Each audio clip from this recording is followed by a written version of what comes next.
Welcome to another SideQuest podcast, a detour worth taking. And today, we are going somewhere you have never been before. I'm not even gonna lie, a dream.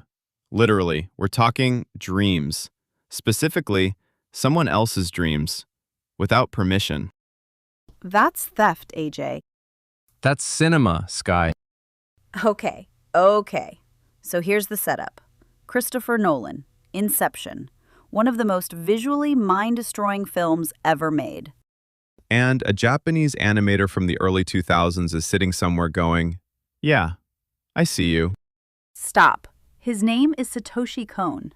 And if you don't know that name yet, buckle in, because after this episode, you will. We're talking about the connection between Inception and Paprika, shot for shot, frame for frame. And honestly, it's one of the most fascinating stories in modern filmmaking. It's not a conspiracy. It's documented. It's real. And it is, look, I'll just say it, it's insane. That's the whole episode. Let's go. So before we dive into the deep end, let's just ground this real quick. Inception came out in 2010.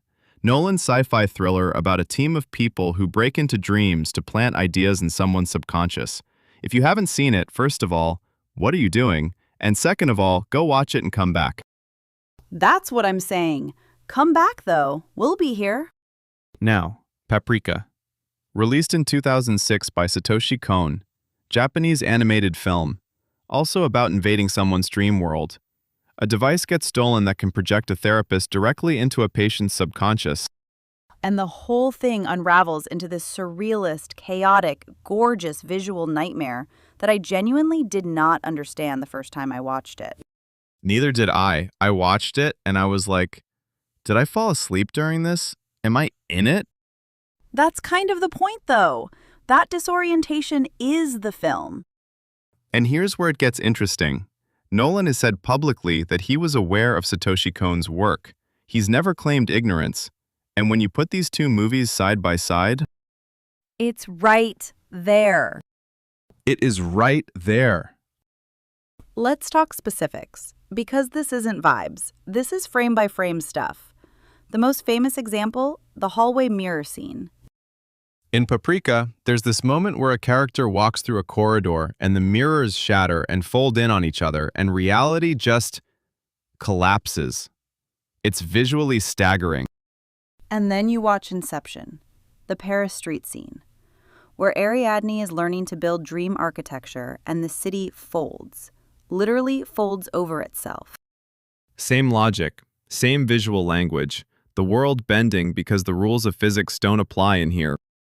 And Nolan does it brilliantly. I want to be clear, it's not like he did it badly, but the DNA it's there. The other one that gets me, and this one's a little more subtle, is the mechanics of how you enter the dream.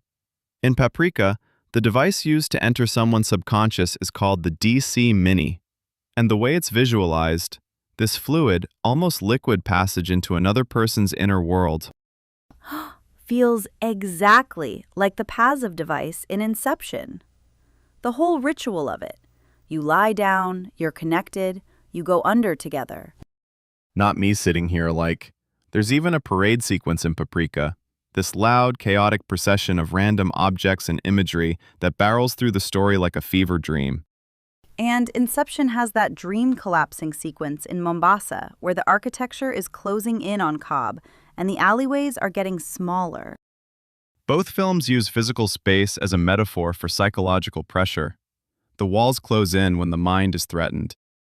That's not a coincidence. That's a conversation between filmmakers. And here's the thing that I think often gets lost. Satoshi Kon wasn't doing something new either. He was building on a whole tradition of psychological surrealism in anime. Perfect Blue before Paprika, Tokyo Godfathers. The man had a visual philosophy. Wait, he was building a language. And other filmmakers, including Nolan, including Darren Aronofsky, who licensed Perfect Blue just to recreate one shot in Requiem for a Dream. Wait. Aronofsky did what?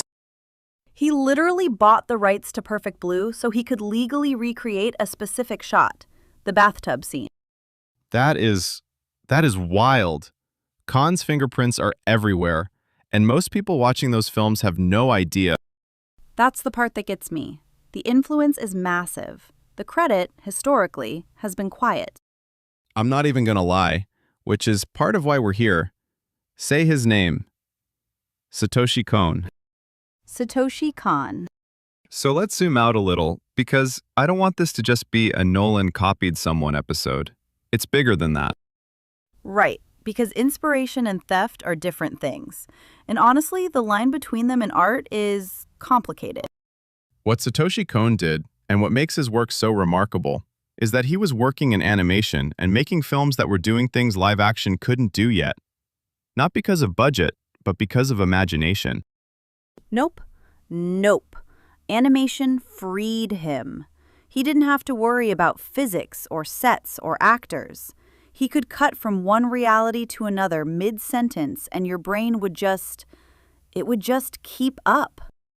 He called it match cuts on steroids. Not literally, I'm paraphrasing, but that's essentially what his editing philosophy was. Find the emotional or visual thread between two completely different moments and just cut. And Inception does this. The whole movie is structured around those layered realities bleeding into each other. And Nolan had to build a $160 million production to achieve what Kon was doing with pencils and paint. Pencils and paint. I love that so much. Bro, same though. Kon passed away in 2010, the same year Inception was released. He was 46, and I think about what else he would have made. Yeah. His unfinished final film, The Dream Machine, was left incomplete. His studio, Madhouse, tried to carry it forward, but it never happened. The dream literally never got finished. That's heartbreaking. It is, and I think it makes revisiting Paprika feel even more important. This was a master working at full power, and the film stands right alongside Inception as one of the definitive dream logic stories ever told. That's what I'm saying. If anything, and I know this is a bold take, Paprika hits different because it's animation, because there's no ceiling. Kon had no limit on what he could show you. Nolan's Inception is spectacular, but Paprika is free, in a way that live action just can't be. Watch both, in one sitting. You'll never see either the same way again. Okay, before we head out, quick recommendation. If you're feeling that psychological, reality-bending energy from today's episode and you want something to dive into, ReZero, Starting Life in Another World. It starts like your classic isekai and then just, the floor drops out from under you. The trauma loops, the psychological weight on the main character, Subaru genuinely earns his emotional breakdowns, and I was not ready for how much I felt for this guy. Solid 4 out of 5 stars. Absolutely worth your time.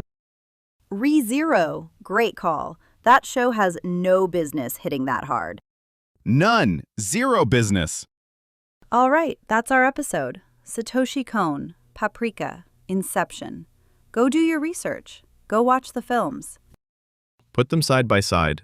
You will see it immediately. And when you do, come find us. We're another Side Quest podcast. Subscribe, leave a review, tell a friend. And as always, the detour, absolutely worth taking.